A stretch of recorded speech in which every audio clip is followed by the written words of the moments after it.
Students, आज हम लोग न्यू प्रभात स्कूल की तरफ से आप लोगों को स्टैंडर्ड 10th इंग्लिश के chapter number 4 from the diary of Anne Frank का एक्सप्लेनेशन करने जा रहे हैं। ये चैप्टर एनी फ्रैंक के द्वारा ही लिखा गया है, उनकी अपनी डायरी का एक पार्ट है। एनालिसिया मैरी एनी, जिनको कहा गया एनी फ्रैंक। 12 जून 1929 फरवरी और मार्च में उनका जन्म हुआ और 1945 में उनकी डेथ हुई। Was a German-born Jewish girl who wrote while in hiding with her family and 4 friends in Amsterdam during the German occupation of the Netherlands in the World War II. वो एक ज्यूश फैमिली की belonging थी और उस time पर Jews families के ऊपर बहुत प्रॉब्लम्स थी, क्योंकि हिटलर्स जो था जर्मनी का, वो तब बहुत बड़ी वॉर छेड़ चुका था। एंड वर्ल्ड वॉर 2 के दौरान एक बहुत ज़्यादा प्रॉब्लम्स ज्यूश फैमिलीज़ को भुगतनी पड़ती। तब वो लोग एम्स्टर्डम में वो अपनी फैमिली और 4 दोस्तों के साथ वहाँ पर छुपे हुए थे।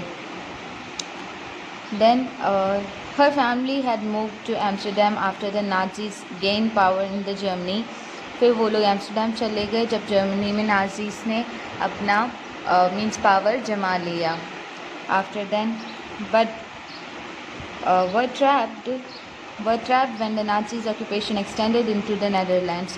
और फिर जब नेदरलैंड्स में वापस जर्मन वालों ने अपना पावर बढ़ाना शुरू किया, तब नेदरलैंड्स में भी वो ट्रैप हो चुके थे। As persecution against the Jewish population increased, the family went into hiding in July 1942 in hidden rooms in her father Otto Frank's office building. वो लोग उसके पापा की ऑफिस के हिडन रूम के अंदर जाकर छुप गए। After 2 years in hiding the group was betrayed. 2 साल के बाद उनका ग्रुप जो था उसके साथ किसी ने धोखाधड़ी कर दी। And transported to the concentration camp system where many died. फिर उन्हें एक दूसरे कंसंट्रेशन सिस्टम के एरिया में छोड़ा गया, जहाँ पर एनी की मौत हो गई। Died of typhus in Bergen-Belsen with days of her sister Margaret Frank. Her father Otto, the only survivor of the group, returned to Amsterdam after the war ended to find that her diary had been saved. Convinced that it was a unique record, he took action to have it published in English under the name of the Diary of a Young Girl. फिर सारे धीरे धीरे करके एक एक करके गुजरने लगे, पर उनमें से एक इंसान बच गया और वो वापस गया वहीं एम्स्टर्डम में, और उसने देखा कि एनी फ्रैंक की डायरी जो थी वो वहीं पड़ी हुई थी। तो उसने सोचा कि बहुत ही डिफरेंट चीज़ है और कुछ रियल है, तो उसने सोचा कि इसे पब्लिश कराना चाहिए। तो उसने उसे पब्लिश कराया और नाम दिया उसे the diary of a young girl.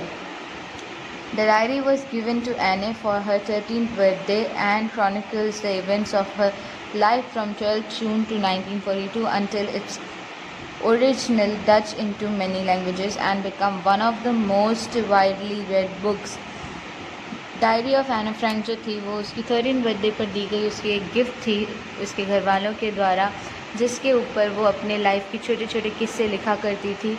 और फिर उसकी ये डच भाषा में लिखी गई बुक थी, जिसे फिर कई अलग अलग भाषाओं में प्रिंट करवाया गया, पब्लिश करवाया गया, और सबसे ज़्यादा पढ़ी जाने वाली बुक के तौर पर इसे जाना गया। There have also been several films, televisions and theatrical productions, and even an opera based on a diary. Described as a work of a mature and insightful mind, the diary provides an intimate examination of the daily life under the Nazis' occupation, and Frank has become one of the most renowned and discussed of the Holocaust victims. यहाँ पर बताया जा रहा है कि ये जो थी डायरी, इसके कई सारे ड्रामास, सोप ऑपरास और कई सारे थिएटर के ड्रामास या मूवीज़ वगैरह, टेलीविज़न सीरीज़ वगैरह बनी हैं इसके ऊपर।